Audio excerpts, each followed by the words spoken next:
Mon très cher Albus Dumbledore et vous tous, sorciers et moldus, bonjour. Aujourd'hui dans Lumos pour un moldu, le 3e épisode consacré aux 7 Horcruxes. Si vous n'avez pas encore vu les 3 autres vidéos, nous vous invitons à les regarder. Les liens sont en description. Alors si vous êtes prêts, commençons tout de suite avec le 3e Horcrux, à savoir le médaillon de Salazar Serpentard. Et il incombe à Ronald Weasley la charge de détruire ce 3e Horcrux.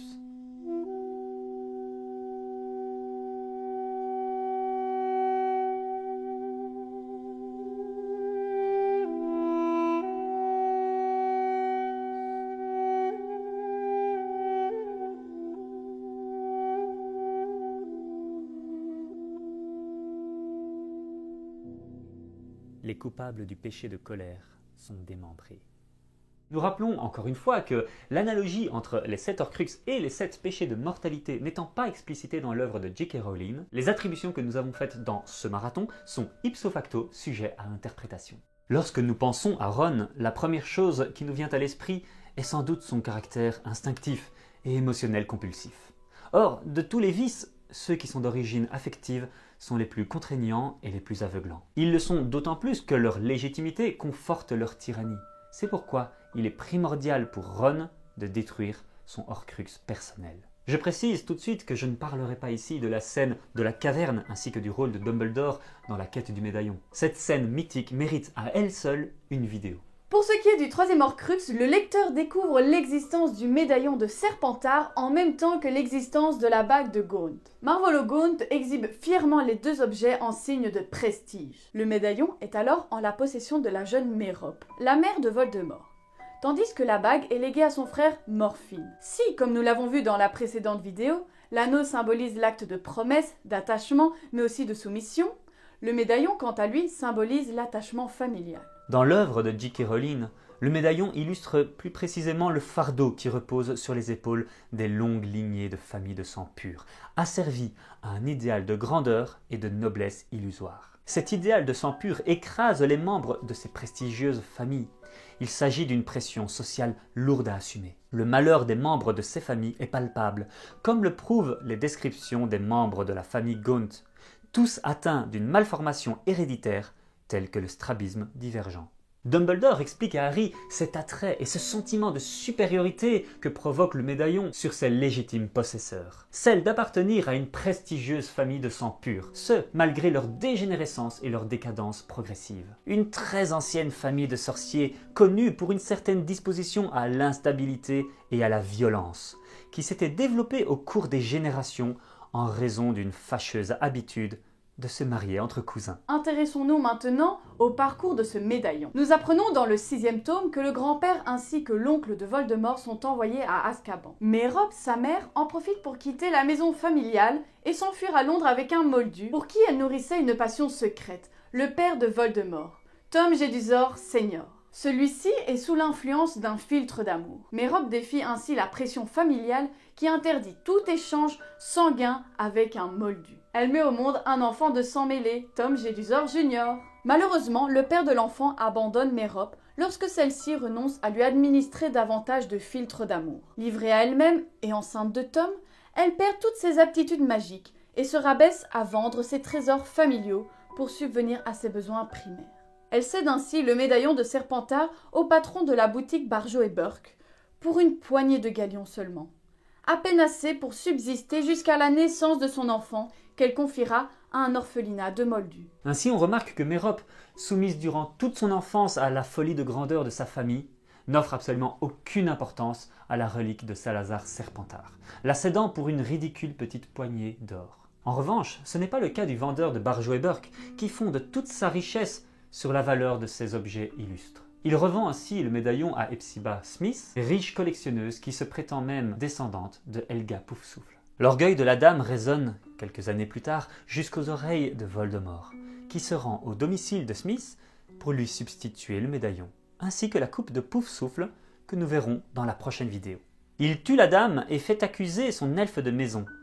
Ainsi, l'orgueil de Smith lui vaut une fin tragique, entraînant au passage la condamnation d'un innocent elfe de maison. Tom Jedusor transforme le médaillon en Horcrux et le cache dans la caverne. Cependant, au terme du funeste épisode de la caverne, Harry constate que le médaillon dont Dumbledore et lui œuvrent à s'emparer est un faux. L'authentique Horcrux a été dérobé par un dénommé RAB, qui s'avère être Regulus Arcturus Black, le frère cadet de Sirius Black.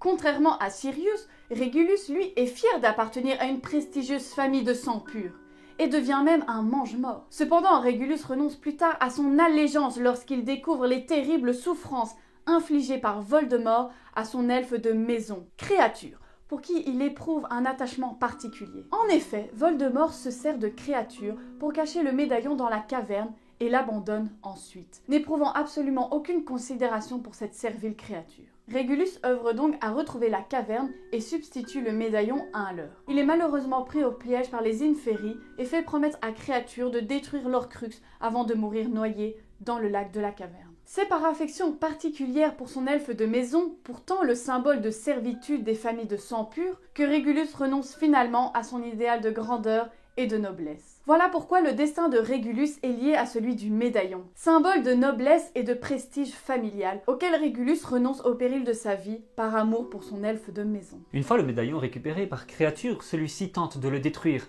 mais sans succès. Il est alors volé par l'escroc Mundungus Fletcher, qui est ensuite forcé de le céder à Dolores Umbridge, sous-secrétaire d'État auprès du ministre de la Magie. À ce moment-là, Umbridge est chargé, lors de l'ascension de Voldemort, de présider la commission d'enregistrement des Némoldus. Ceux-ci sont alors systématiquement renvoyés de leur emploi, voire même envoyés à Azkaban, après la destruction de leur baguette, ce qui les laisse démunis. Une fois de plus, le symbole du médaillon sied bien à la personnalité de son possesseur. Cette affreuse personne pour qui la pureté du sang vaut plus que la liberté de ses compatriotes, voire même que de leur vie. C'est là que le destin du médaillon croise celui de Ronald Weasley. En effet, le trio Harry, Hermione et Ron se rend au ministère de la Magie pour s'emparer du médaillon. Leur projet étant accompli, ils transplantent tous les trois hors du ministère. C'est alors qu'un phénomène terrible se produit. Le bras de Ron est désarticulé. Nous rappelons que le désarticulement se produit suite à un mauvais transplanage, lorsque l'esprit n'est pas suffisamment déterminé. Cela signifie que le sorcier ayant transplané a perdu une ou plusieurs parties de son corps. Merci Mouli. Elle dénuda le bras de Ron, sur lequel un gros morceau de chair manquait, comme découpé par un couteau. Cette ablation magique rejoint en quelque sorte le sort réservé aux âmes dans le 3e cercle du purgatoire. Car les coupables du péché de colère sont démembrés. Mais au fond, en quoi Ron Weasley se rend-il coupable du péché de colère? Eh bien, soulignons tout d'abord que nous retrouvons le mythe du démembrement dans certaines traditions, telles que le mythe d'Osiris, de Dionysos ou Kali. En effet, le démembrement est une transposition mythopoétique du processus de fragmentation et de dissolution psychique d'un individu qui peut conduire à la différenciation et au renouveau. C'est donc un processus tant douloureux que bénéfique, et bien souvent nécessaire à un nouveau départ, une renaissance. Les dieux qui personnifient cette dynamique du démembrement, comme Osiris, Dionysos ou Kali, incarnent les potentiels prospectifs de cette expérience archétypale. La violence, le deuil, le chagrin, la catastrophe, la privation, la maladie, le désespoir, la jalousie, la fureur et l'extase induisent des états altérés qui démembrent en arrachant la personnalité à ses attaches habituelles. Les fruits du démembrement sont une perspective plus large et transcendante, ainsi qu'une profonde connexion avec les processus inconscients. En tant que processus archétypal, le démembrement est un dénouement, qui entraîne la transformation dans un autre registre que celui de la compréhension rationnelle. On va essayer de faire un peu plus simple. Le démembrement symbolise donc le déchirement intérieur provoqué par des sentiments extrêmes tels que la jalousie, la colère ou encore le désespoir. Or, c'est précisément ces sentiments qui rongent intérieurement le pauvre Ron, jaloux de la complicité qui existe entre Hermione et Harry, et en colère par l'inaction de Harry alors que sa grande fratrie risque tous les jours leur vie, ce qui provoque en lui le désespoir. C'est pourquoi Ron semble ainsi de plus en plus vulnérable et sensible au pouvoir d'emprise du médaillon. Il révèle une susceptibilité accrue et s'emporte de plus en plus vite. Il est constamment traversé d'un sentiment d'animosité et développe une agressivité constante. C'est pour cette raison qu'au cours de leur quête, Ron quitte soudainement le trio dans un excès de rage, ne supportant plus d'être témoin de l'inaction d'Harry. Cette inaction lui est insupportable, affecté par la peur de perdre un membre de sa famille si soudé. Il décide de partir, brisant au passage l'amitié qui le lie à Harry et Hermione. Telle est l'emprise du médaillon sur le cœur de Ron. Le bijou fait s'exacerber l'animosité intérieure de l'adolescent. C'est pourquoi il est primordial que ce soit Ron plus que quiconque qui détruise le médaillon. En passant la chaîne autour du cou, le médaillon repose contre sa poitrine, contre son cœur, siège de ses émotions et donc de la colère. Le bijou possède un cœur maléfique qui bat contre la poitrine de l'infortuné. Était-ce son propre sang qu'il sentait palpiter dans ses veines, ou bien y avait-il quelque chose qui battait à l'intérieur du médaillon, tel un minuscule cœur de métal? Le médaillon est bel et bien lié à la poitrine, au cœur. Il symbolise le lien du sang. C'est pourquoi, au-delà de la peur de perdre un membre de sa grande famille, Ron souffre également de la pression sociale qui pèse sur ces liens du sang. En effet, les anciennes familles, telles que celle des Malfoy, voient d'un mauvais œil les contacts et échanges entre les sorciers de sang pur et les Moldus. Aussi, lorsque Arthur Weasley, qui provient d'une famille de sang pur, travaille au ministère de la magie au service des détournements de l'artisanat moldu, il est automatiquement discrédité par les familles qui défendent une séparation stricte et une domination des sorciers sur les moldus. Nous n'avons pas la même conception de ce que doit être l'honneur d'un sorcier, Malfoy, dit-il. Ça ne fait aucun doute, répliqua M. Malfoy. C'est pourquoi il revient à Ron Weasley, plus que quiconque, de s'émanciper de cette pression sociale qui écrase sa famille. En détruisant le médaillon, Ron ne fait pas que détruire un Horcrux. Il purge également ce sentiment d'aliénation de son cœur. Il doit dépasser ce sentiment d'infériorité engendré par les railleries acerbes et répétitives de Drago et accentué par le médaillon. J'ai vu dans ton cœur et ton cœur est mien, toujours en retrait, éternellement dans l'ombre. Qui es-tu comparé au survivant? Ron sent bien qu'un lien obscur et terrifiant le lie au médaillon. Il en a peur, comme il a peur de la noirceur que recèle son être profonde. Il va devoir malgré tout surmonter cette peur pour pouvoir s'en libérer définitivement. Il me faisait penser à des choses que, de toute façon, j'avais déjà en tête, sauf qu'il les rendait encore pires. Ron surmonte sa peur et dans un geste de démence, il fracasse le médaillon avec l'épée. Après quoi, il se met à pleurer. Il accomplit ainsi, symboliquement, l'acte de séparation et de démembrement par l'action purificatrice de la lame de l'épée de Gryffondor. Symbole de la lumière juste et tranchante. Sa peur s'efface à tout jamais de son cœur. Elle est purgée par cet acte de bravoure et de courage. Pour toutes ces raisons, il incombe à Ronald Weasley la charge de détruire le médaillon de Salazar Serpentard. Merci professeur Dumbledore pour vos enseignements. Et votre sagesse. Vous resterez à jamais dans nos mémoires et nos cœurs. Voilà, nous avons tenté de dire.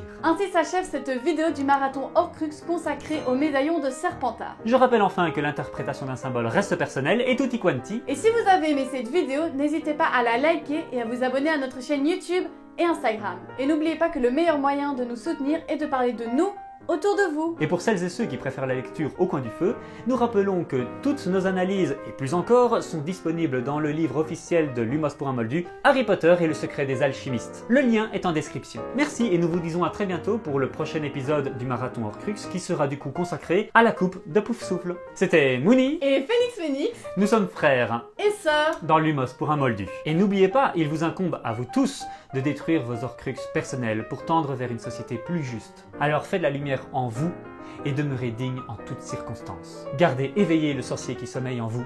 Soyez magique. Allez, tchuss les Moldus! Allons découvrir le pop du jour. On dirait bien Cédric Diggory.